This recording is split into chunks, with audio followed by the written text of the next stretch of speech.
feast to all of you and to all the Goan people and the pilgrims who have come from all over the country, from all over the world. As you have seen, the footprint of people coming here for the feast, every year it increases.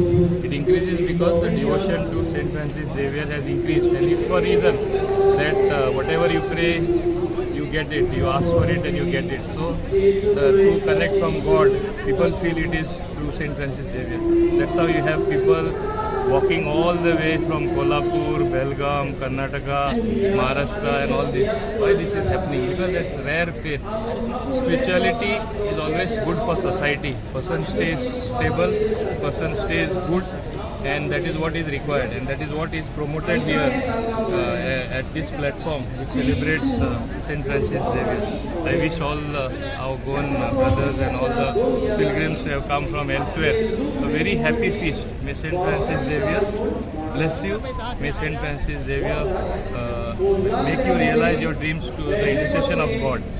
Thank you. Yeah.